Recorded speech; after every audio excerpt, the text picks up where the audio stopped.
The power of not self. How letting go leads to greater happiness. Over the past 3 podcast episodes, we've been talking about a skillful perception of self. Today's episode and the next episode, we'll be talking about the skillful perception of not self. These 2 perceptions actually go together because when you develop healthy self-perceptions, they help to ensure that you use not self-perceptions in a healthy and mature way. You're not depriving yourself of your means for finding happiness. You're actually adding a new set of strategies that can help you find greater happiness. You realize that certain things lie beyond your control, and that through accepting that fact and letting go of your identification with those things, you can find happiness more easily and effectively. As the Buddha indicated in the passage we ended with the previous podcast episode, we already have experience in applying the perception of not self to everyday experience. If you see people burning leaves and twigs, and you know that those leaves and twigs don't belong to you, you don't get upset. In fact, if you think back to your childhood, you realize that the perception of not self is something you've been developing all along, and for this very reason, it aids in your pursuit of happiness. The times when you learned that something was not under your control, and you accepted the fact that it was futile to try to control it, that enabled you to let it go as not self, as not yours, so that you could focus your efforts in areas where you could exert control. For example, if one of your toys got broken and couldn't be fixed, you learned that you could be happier if you stopped carrying it around, and instead focused your attention on the toys that were still in good enough shape to play with. In this way, the perception of not self is the other side of the coin of the perception of self. Once you define self, you draw a boundary around self. What lies outside of that boundary is not self. If you do this skillfully, it can focus your attention on the areas where your efforts can bear fruit and can help you avoid trying to control things that you can't.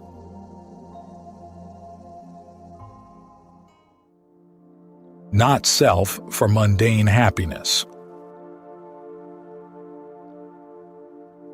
As the Buddha once said, if prayer really worked, there would be no poor people in the world, no ugly people in the world, no untimely deaths. The general difficulty here is that some things lie to some extent under your control, but not totally. There are also things that once were under your control but now no longer are, for example, as in a relationship that has died. Another difficulty is when you feel a need for something even though you can't control it, as in a relationship that's very unstable. That sort of thing is difficult to accept as not self. Now, these difficulties are made easier when you talk with other people who help you realize that these limits on your control are normal for everyone. In other words, there's nothing particularly wrong with you. The other way of making this process easier is to find something else to control. For example, when one relationship dies, you find another one. Still, we have the problem that sometimes we listen to the wrong people who encourage us to try to control things that we really cannot control, perhaps through magical thinking. Magical thinking is the belief that something can be made good simply through the power of your thought or through the power of a ritual practice. Another frequently unskillful way to try to control things is through prayer. As the Buddha once said, if prayer really worked, there would be no poor people in the world, no ugly people in the world, no untimely deaths. Anguttara Nikaya, N5.43, Itha Sutta. What is welcome? The other extreme is when other people encourage you to give up exerting any control over anything at all. They tell you to try not to have desire for anything, just accept everything as it is, and be content that that's all you can do. This, of course, makes it impossible to practice the path. You simply try to clone awakening. You hear that an awakened person has no desire, so you tell yourself to have no desire, An awakened person has no preferences, so you tell yourself to have no preferences. This is twisting the horns of a cow and trying to get milk and seeing that no milk is coming out, so you say, "Oh well, there must be no way of getting milk because I've been twisting the horn for a long time, so I should just accept the fact that milk is unattainable." That's an unskillful use of the not-self perception. You have to know what you really need. The Buddha's strategy in using the perception of not-self is to train you to understand accurately what does lie under your control and what doesn't, abandoning what doesn't, and then using what level of control you do have in a skillful direction so that you can ultimately put an end to suffering. Now, just as there are two levels of right view aimed at a happy rebirth and right view aimed at gaining total release, Majjhima Nikaya MN 117, Mahakattarisaka Sutta, the Great 40.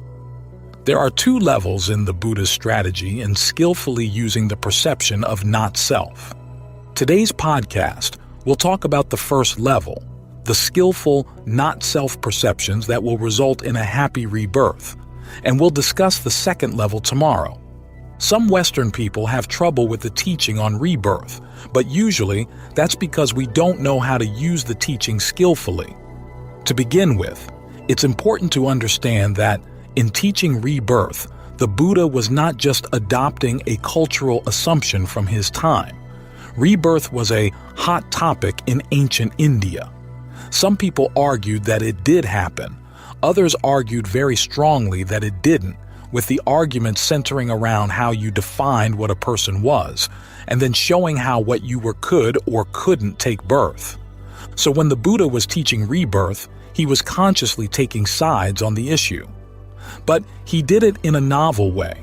Instead of trying to define what does or doesn't take rebirth, things you can't even see, he talked about rebirth as a process that happens through clinging and craving, mental actions you can observe and can exert some control over. Now, the Buddha never said that he could prove rebirth, but he did say that it's a useful working hypothesis, and for two reasons. One is that the practice will ultimately confirm that it is true, and second, that it's useful for fostering skillful attitudes that help in developing the path. The idea of repeated rebirth might seem to be an extreme example of creating a large sense of self. After all, there's a lot of I in thinking, if I'm going to survive death, I should plan for how and where I'm going to be reborn. However, the act of assuming rebirth is also an important lesson in not-self because you can't assume that you can take everything with you. There's a lot of what's currently you and yours that you're going to have to leave behind. So you have to focus carefully on learning what you can and can't take with you. The things you can't take with you, you have to let go as not-self. This forces you to take a long, hard look at what in this lifetime will be of value not only now, but also after you die. This realization also forces heedfulness. Your only guarantee of a safe rebirth is when you've had your first taste of awakening. As long as you haven't yet had that taste, your old karma can drag you down to the lower realms at any time. So you have to develop a sense of urgency in the practice if you really want to find a happiness that's secure. You have to be prepared to go at any moment. Ajahn Lee often compared the process of preparing for rebirth to the process of preparing for a trip, or for a sudden, forced emigration. You need to know what's good to take with you and what's best left behind and keep the things you'll really need close at hand. As when you go camping, if you try to take too many things, you weigh yourself down. If you don't take enough, you starve and suffer other hardships. So you have to know what you really need.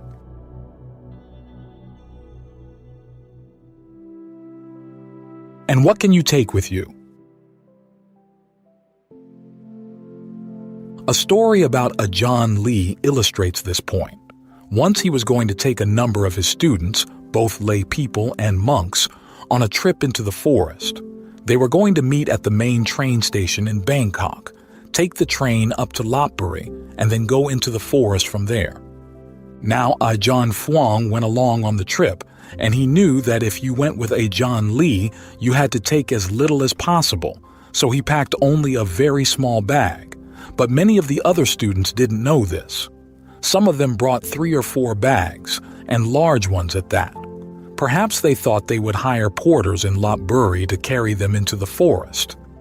At any rate, when they got to Hua Lamphong, the main station in Bangkok, Ajahn Lee saw all of the bags that everyone had brought, so instead of getting on the train, he started walking up the train tracks.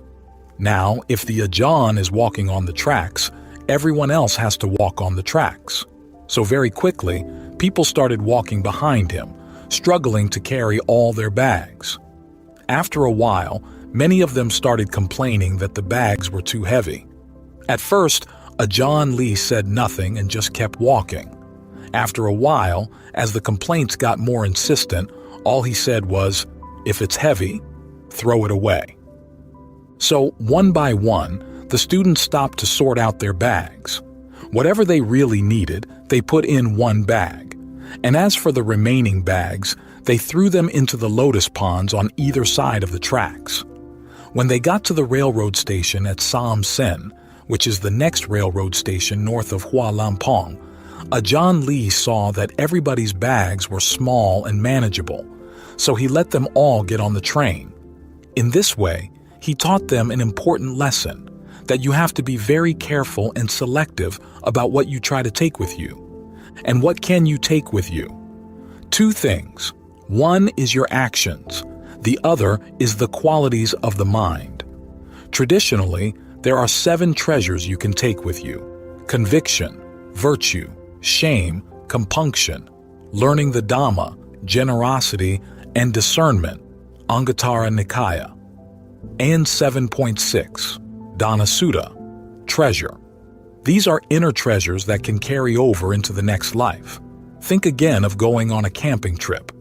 One way of keeping your baggage light is by having lots of skills, knowing how to find what you need in the forest, how to forage for food, how to start a fire without matches, how to build a shelter if you don't have a tent. In the same way, by developing these 7 inner treasures, you take skills with you, skills you can use, and you don't have to load yourself down. The canon gives other lists of qualities you can take with you as well, such as the 10 perfections: generosity, virtue, renunciation, discernment, persistence, endurance, truth, determination, goodwill, and equanimity. Notice that these lists contain the basic acts of merit, generosity, virtue, and the development of goodwill. As we have already noted, each of these meritorious actions gives lessons in developing a skillful sense of self. At the same time, each also gives practice in developing a skillful sense of not-self, for each involves giving up something of lesser worth for the sake of something of greater worth. Each requires that you see the things of lesser worth as not-self. For instance, the Buddha recommends seeing generosity as a trade. Every time you give, you gain something in return. You gain a higher state of mind, the respect of others, a sense of fellowship with the people around you, and a more spacious sense of your life. You learn how to see that the item you give away is not yours, and that the quality of mind developed through giving is more worth holding on to. The other forms of meritorious action also teach important lessons in not-self. When you try to develop virtue, you'll find voices in the committee of your mind that resist the precepts. You have to learn how not to identify with them and how to do it skillfully, as part of developing virtue as a treasure or a perfection. Similarly, with the practice of goodwill, you learn to see ill will as something you don't want to identify with. As Ajahn Lee said, if you have ill will for someone, it's like leaving a magnet in the world.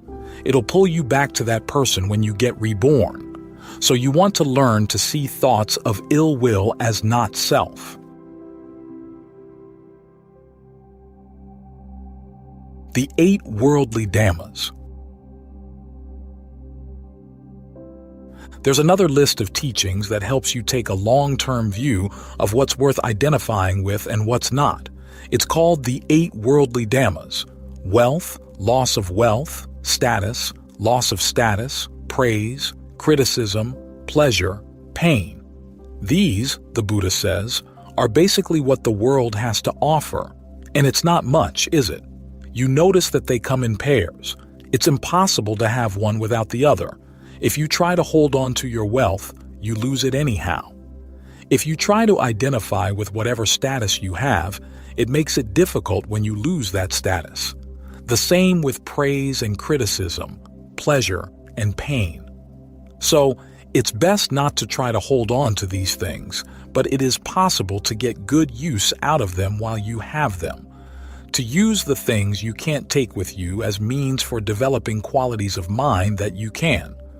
For instance, take a look at the money in your wallet. Is your name written on it? No, it's the name of the government. They can take it back whenever they want to. It's not really yours. Even with your credit card, it may have your name on it, but it also has the bank's name, and we know who's really in charge of it. So while you have that wealth, try to make good use of it. Use it in a way that gives rise to virtues in the mind, such as generosity and goodwill. Similarly with status, try to use the power that comes with status to do good for the world. When you suffer loss of wealth and loss of status, learn how to take advantage of what they have to offer too. For example, when you lose wealth and status, you find out who your true friends are.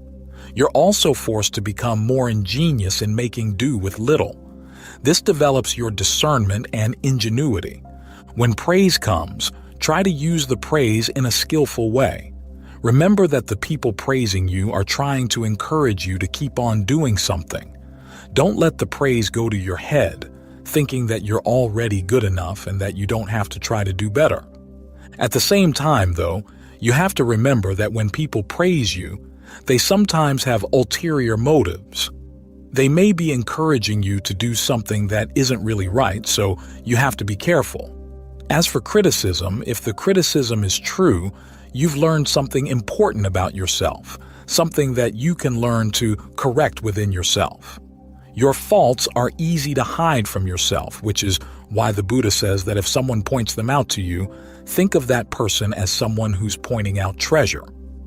If the criticism is false, you've learned something about the other person.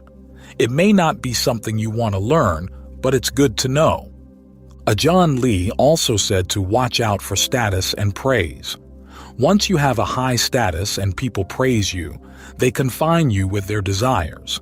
If, on the other hand, you have no status and people call you a dog, remember that dogs have no laws. They can go wherever they want.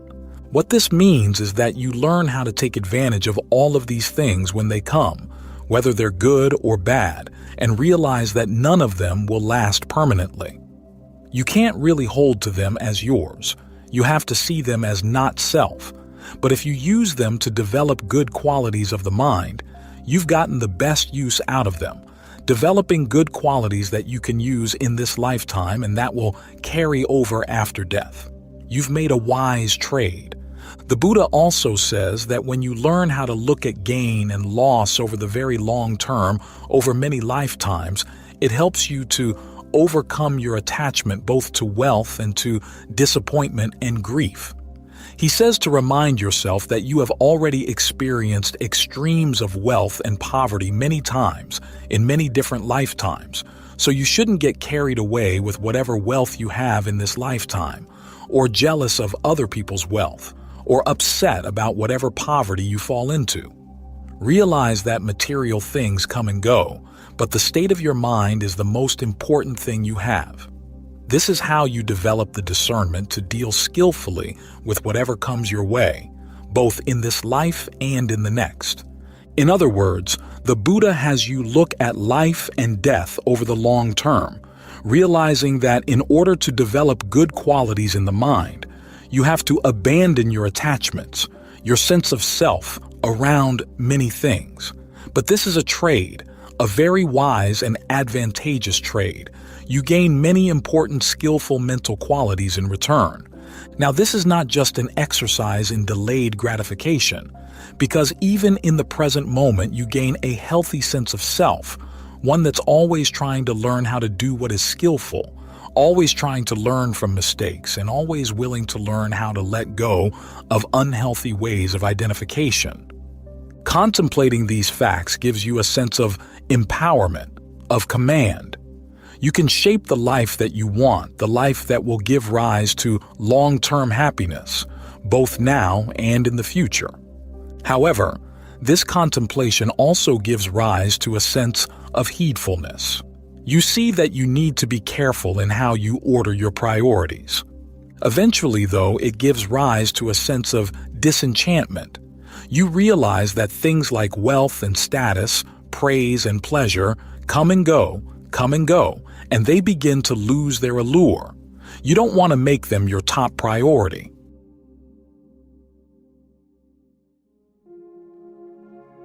The monks who heard this talk all became arahants right away. This combined sense of empowerment, heedfulness, and disenchantment is a healthy combination. On the one hand, the element of empowerment keeps you from trying to take the shortcut of giving up at the beginning of the path. In other words, you don't just say, "I'll just accept the way things are and not really strive for anything better and try to find peace that way." Instead, you try to find peace by developing your powers, and you discover that a great measure of happiness can be found in this way. You gain discernment in deciding what is really important in life and what sorts of happiness are more valuable than others. In this way, you're actually pushing against the characteristics of inconstancy, stress, and not self. You try to find a sense of happiness that is somewhat constant, easeful, and to some extent under your control. But then you run up against the limitations of this sort of activity. You work hard to get good things in life, but then to develop generosity, you have to give them away. By following the precepts, you gain a good lifetime, but even a good lifetime involves aging, illness, and death. Even heavenly beings have to die.